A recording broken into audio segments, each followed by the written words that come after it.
Baik, ikhwatan fillah yang dirahmati oleh Allah Subhanahu wa taala. Kita masuk sesi kedua, yaitu tentang adab. Ya, sesi kedua itu tentang adab. Tema adab kita bersempatan ini adalah adab talibul ilmi. Adab dalam menuntut ilmu. Barangkali adab-adab untuk ilmu sering kita dengar. Hanya saja semakin kita dengar, semakin kuat. Semakin kita pahami, maka semakin mudah kita amalkan. Kadang-kadang dengan sering-sering diulang, maka mudah kita untuk mengamalkan. Di antara adab untuk ilmu ini adalah yang pertama al-ikhlas fil qasdi. Ikhlas dalam maksud dan tujuan. Mengaji untuk apa? Belajar untuk apa? Masuk pondok untuk apa? Niat, luluskan niat. Apa niat kita?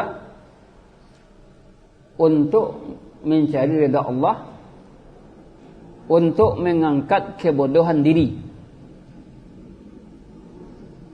dan mengangkat kebodohan orang lain. Tapi yang pertama diri dulu. Ya. Diri dulu pertama, baru orang lain, dan orang lain dipikirkan. Kalau orang lain dipikirkan, jelas semua dalam kutogo. Ya. Dirinya terbakar. Dia menyerang orang lain tapi dia terbakar.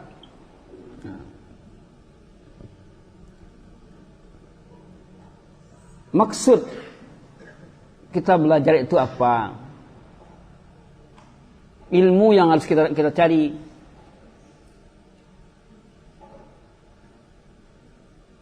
Bukan karena melihat ustadznya. Ini kok ustadz itu bagus nih. Saya datang. Tak linda. Ya, maksudnya kalau dia sama al-sunnah nih, catatannya sama al-sunnah, ya. Bukan karena dia merasa dia lebih tinggi dari yang lain. Atau bukan karena untuk mendapatkan kedudukan di tengah masyarakat. Dia belajar, dia mondok di pesantren supaya nanti dia mendapatkan ya gelar buya. Supaya dia mendapatkan gelar buya. Tapi hanya maksudnya semata-mata karena Allah, karena perintah Allah, karena untuk menghilangkan kejahilan diri. Ini maksud. Ikhwatan fillah yang dirahmati dan dimuliakan Allah Subhanahu wa taala. Betapa banyak orang salah dalam tujuan atau untuk menjadi hafiz Quran saja.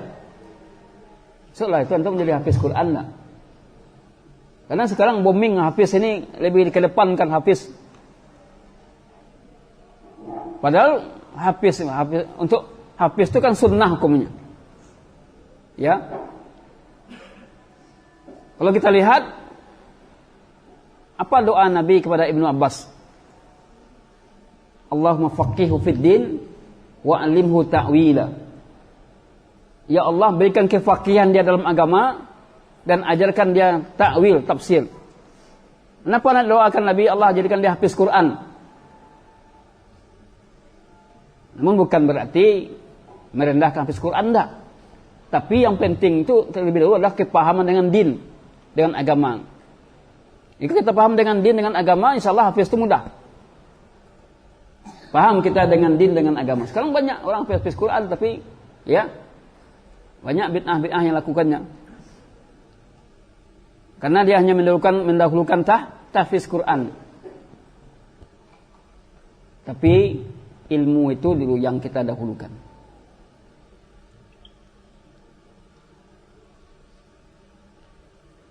Kalau kita tidak ikhlas dalam menuntut ilmu, apa yang akan terjadi? Hilang berkah ilmu tadi. Jika tak ikhlas, hilang berkah ilmu. Sudah sekian lama mengaji tapi tidak manfaatnya tidak terasa. hilang berkah ilmu tadi. Yang kedua adalah al-i'tidal fil julus. I'tidal, hendaklah benar dalam duduk juga harus benar. Ya. Jangan kita di masa ilmu seperti duduk orang di pasar. Ya. Atau seperti orang resah saja. Karena ketika kita duduk itu dengan benar, dari situlah nanti Allah akan berikan pintu-pintu ilmu tadi, keberkahan ilmu tadi. Ingat tentang hadis Jibril. Jibril datang kepada Nabi, lalu bagaimana duduknya? Menyandarkan lututnya ke lutut Nabi. Betul-betul dia memposisikan duduknya di hadapan gurunya dengan duduk yang benar. Untuk apa? Untuk mendapatkan ilmu tadi. Maka duduklah kita dengan duduk yang benar. Fa asnada rukbatain ila rukbatain. Ya, sandarkan kedua lututnya kepada lutut Nabi, kemudian demikian juga kedekatannya. Ini tak lain dan tak bukan adalah untuk mengajarkan dalam duduk. Berikutnya adalah at-ta'addub ma'al muallim, yaitu beradab kepada guru, hormat kepada guru. Guru mulai dari guru yang mungkin yang mengawasi antum, musrif banyak kalau di pondok, ya kan guru juga itu, musrif. Kemudian guru yang mengajar di kelas, kemudian guru yang mengajar di masjid, ya. Maka beradablah kepada mereka dengan tawadhu, memuliakannya. Tidak boleh mendahului perkataan guru, ya. Duduk di hadapannya dengan tenang, dengan penuh adab. Ya, tidak boleh bertanya, suka bertanya kalau gurunya tidak lihat, gurunya sibuk. Kemudian sabar dalam menghadapi sikap guru. Kalau ada guru yang pemarah, guru yang keras, maka kita penuntut ilmu harus sabar. Tidak mengadu lawak ke orang tua dah. Sekarang ini kan banyak, ya. Kalau zaman sekarang ini, kalau anak dimarahi oleh guru, orang tua membelanya, bahkan diserang lagi. Kalau dulu enggak. Kalau anak dimarahi oleh guru, kemudian anak mengadu, orang tua diam aja. Karena dia tidak mudah menerima pengaduan anak. Karena guru itu sangat besar peranannya. Samping itu, hendaklah dia menyebut panggilan ustaz, ustazi, ya ustazi, ya syekhi, ya. Tidak menyebut panggilan nama, tidak menyebut namanya, tapi ustazi, ya syekhi, ya muallimi, ya. Dan tidak boleh suka, artinya tidak boleh latah bertanya kepada guru. Latah ini karena bertanya dalam hal-hal yang tidak bermanfaat. Zaman sekarang hilangnya keberkahan ilmu itu apa? Karena tidak memuliakan guru. Kadang-kadang protes ke guru, ke ustadznya, protes. Kadang-kadang kalau dia sudah pandai pula, lagu ilmu pula, guru ditahzirnya. Ustadz pula ditahzirnya. Ya, padahal dia dapat ilmu dari guru itu dulunya. Dasarnya dapat ilmu dari guru, kemudian guru itu ditahzirnya lagi. Mana adabnya? Sebagai seorang murid. Betul banyak kita dapatkan hal yang demikian terjadi. Sehingga hilang keberkahan ilmu tadi. Berikutnya adalah al-amal bil ilmi. Beramal dengan ilmu. Tujuan dari kita menuntut ilmu itu adalah amal. Apa yang kita pelajari itu kita berusaha untuk beramal dengan yang kita pelajari. Belajar kita tentang sifat salat Nabi, bagaimana kita salat sesuai dengan sifat salat Nabi. Belajar kita tentang adab dan akhlak, bagaimana kita bisa beradab dan berakhlak. Bisa mengamalkan ilmu tadi. Maka setiap kita belajar, kita berusaha untuk mengamalkan, walaupun tidak teramalkan semuanya. Ya. Ilmu itu begitu banyak, tidak bisa kita mengamalkan semuanya. Tapi sebahagian dari ilmu kita berusaha untuk mengamalkan. Amal merupakan buah dari ilmu tadi. Jika kita menuntut ilmu, lalu kita tidak beramal dengan ilmu tadi, tidak teramalkan, berarti ilmu kita tidak membuahkan. Ya. Maka amalkan ilmu tadi supaya bisa membuahkan. Ilmu ibarat pohon, sedangkan amal ibarat buah.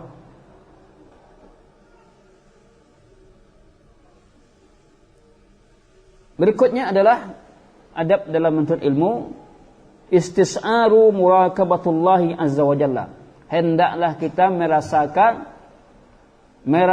diawasi oleh Allah.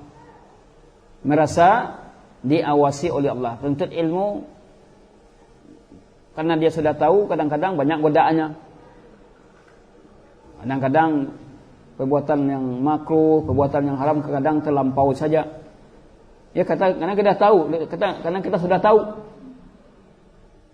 Karena orang yang tahu itu banyak cobaannya, banyak ujiannya.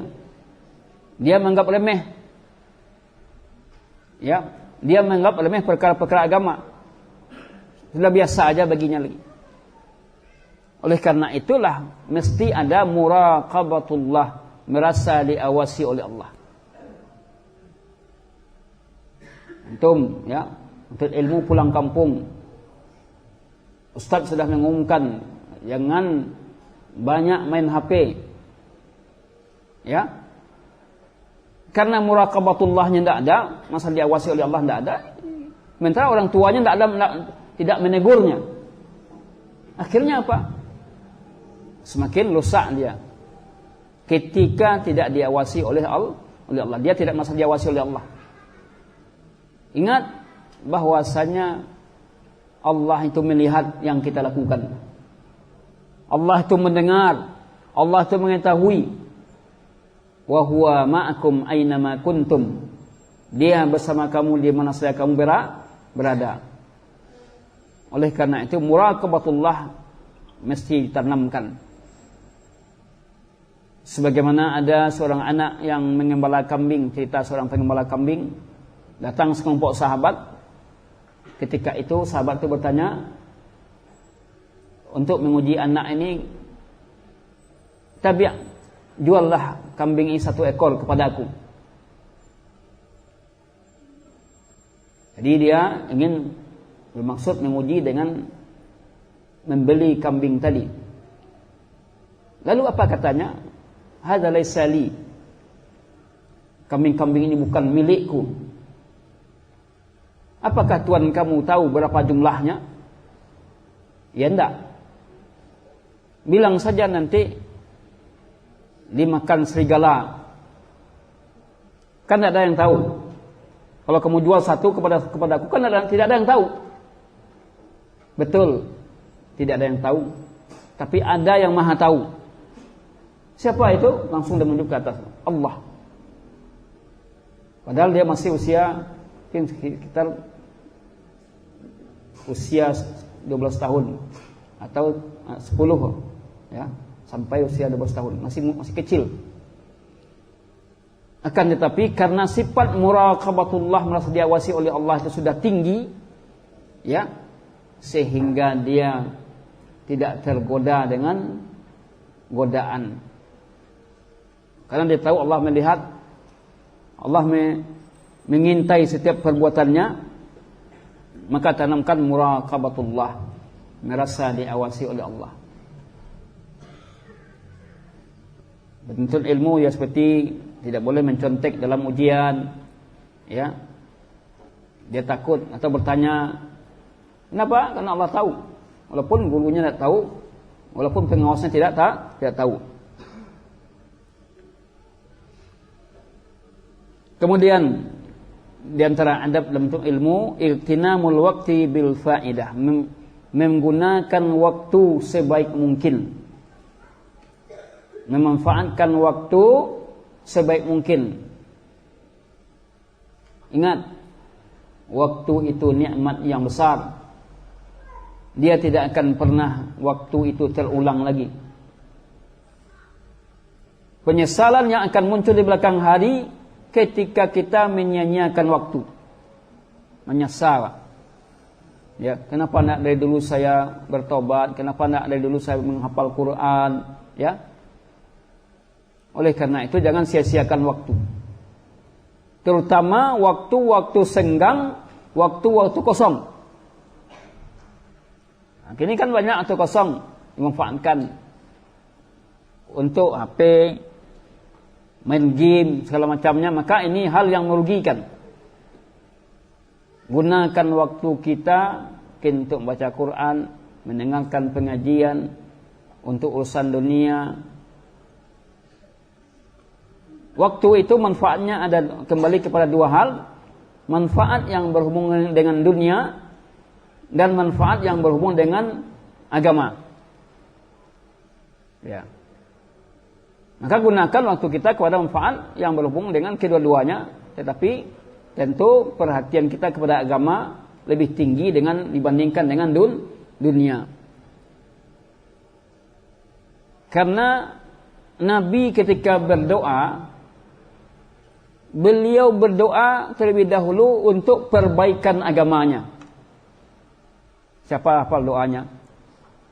Allahumma aslih li dini alladhi huwa ismatu amri. Baru, ya Allah perbaiki agamaku, dengan agama itu baik urusanku. Agama dulu.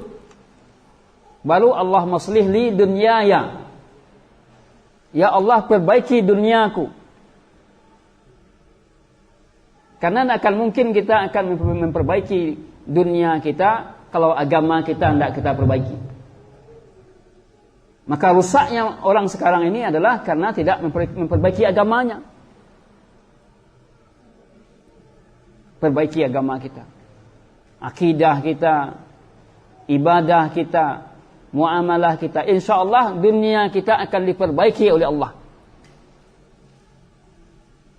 Tapi kalau dunia diperbaiki, agama nomor 2, jelas orang akan lupa dengan agama ketika dunianya diperbaiki terlebih dahulu. Karena dunia ini menggoda, dunia ini menipu. Ya, contoh kalau orang rantau pulang ke kampung bawa oto rancak, pakai baju rancak, apa kata orang kepadanya? Itulah orang sukses. Itulah jaya kini ya. Ya. Padahal nak tahu dia itu rental guys. Orang nak tahu, penting dia adalah berpenampilan yang wah seperti itu. Kan tergoda orangnya. Ada orang dia hanya dengan bus umum saja pulang dari rantau ke kampungnya. Tapi salat 5 waktunya terjaga. Ibadah terjaga, ini tidak diperhatikan orang. Tidak ada pakai kendaraan, ya, biasa saja. Orang tidak melirik ke situ, karena kecenderungan manusia ke dunia ini tinggi. Kalaulah tidak dibina di atas agama kita, maka kita condong ke dunia. Iya. Rata-rata orang kalau cari menantu dia tanya dulu, di mana kerjanya? Di mana kerjanya? Itu tanya orang dulu. Lihat penampilannya. Tidak pernah ditanya, pernah Anda datang ke dukun? Ya? Tidak pernah. Jarang. Baca Qur'annya bisa. Inilah cenderung manusia ke dunia. Oleh karena itu dunia itu, wajar Allah mengatakan wa mal hayatid dunya illa mata'ul gurur. Tidak adalah kehidupan dunia tadi melainkan kehidupan kesenangan yang menipu. Tertipu kita dengan dunia ini kalau tidak hati-hati kita. Ya. Kalau tidak hati-hati kita mudah tertipu dengan dunia. Ikhwatuna fiddin yang dirahmati dan dimuliakan Allah Subhanahu wa taala. Gunakan waktu kita sebaik mungkin, ya. Bagi waktu-waktu yang ada. Karena waktu itu tidak akan berulang dua kali. Waktu muda cuma satu kali, tua satu kali, sekali semuanya. Tidak akan berulang. Maka orang yang hidupnya berkah adalah orang yang waktunya berkah. Hari ini dari ba'da maghrib sampai isya antum telah memberikan keberkahan terhadap waktu. Berkah waktu. Maka Nabi sallallahu alaihi wasallam adalah manusia yang paling berkah waktunya. Dia sebagai pemimpin umat, ya. Dia sebagai nabi, rasul. Dia sebagai kepala rumah tangga. Semua dihadapinya. Semua persoalan dihadapi oleh Nabi sallallahu alaihi wasallam. Ibadah beliau pun Masya Allah. Ketika digambarkan oleh istri Nabi, ada 3 orang yang datang bertanya kepada istri Nabi bagaimana ibadah Nabi tadi. Sehingga ketiga orang ini merasa taqallu, merasa sedikit sekali ibadahnya dibandingkan dengan ibadah Nabi. Akhirnya ketiga orang ini mencoba untuk meniru Nabi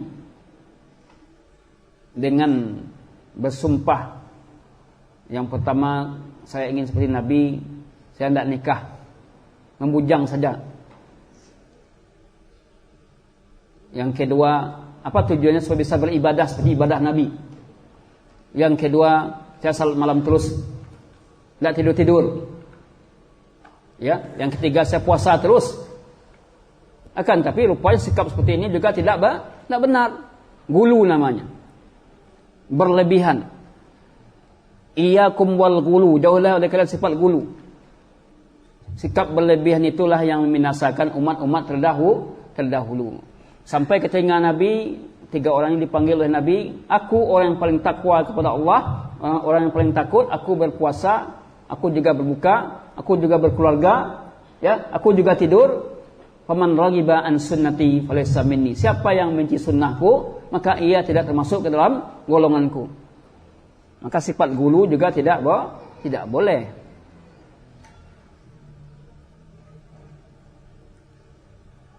Kemudian di antara adab-adab dalam ilmu, dawamul istitla', selalu memutalaah, senantiasa memutalaah ilmu. Ini kalau bagi yang sudah mampu mentelaah ilmu, dia rajin membaca, kemudian dia pahami setiap persoalan yang dihadapinya dalam buku-buku dan bacaannya. Kalau dia sudah sampai ke tingkat talabul ilmi yang dalam, dia mutalaahnya, ya, kitabnya dibaca, dipahami, setiap persoalan dipahami dengan benar, sehingga dia akan mendapatkan ilmu. Dengan mutalaah tadi, ilmu Allah akan mudahkan terus, seperti permasalahan-permasalahan fikih, ya.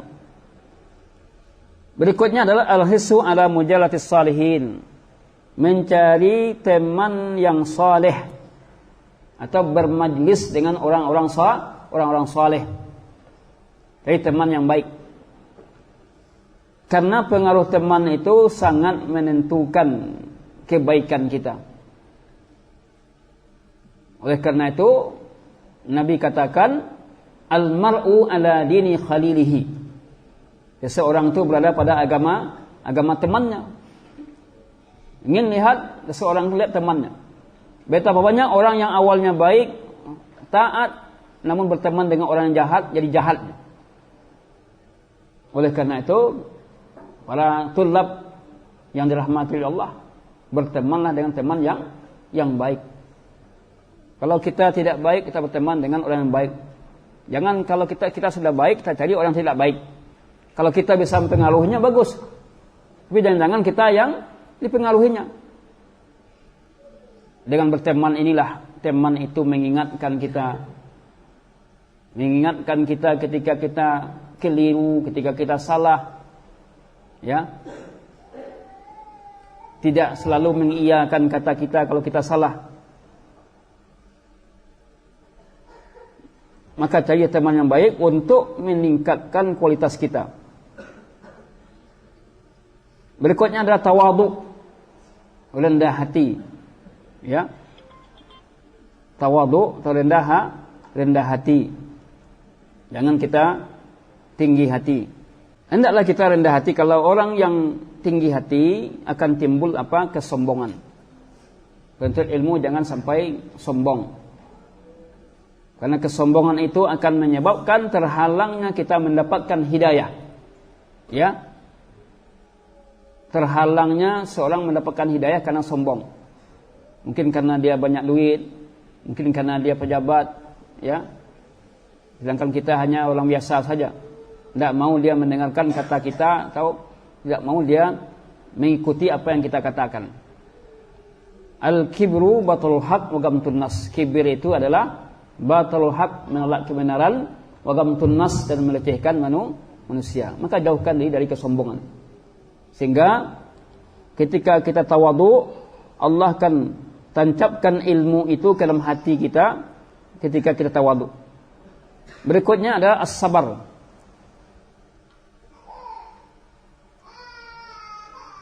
Sabar adalah akhlak yang mulia untuk menuntut ilmu. Hendaklah dia menghiasi sabar ini dalam menuntut ilmu. Kenapa? Karena perjalanan menuntut ilmu itu panjang. Antum belajar hari ini, kau tak paham, Buya, tak paham.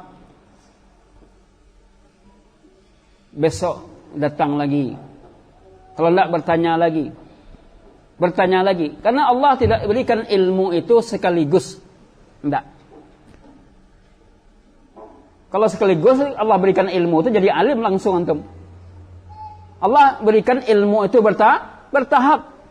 Beransur-ansur dulu. Awal dimulai dengan keinginan baik.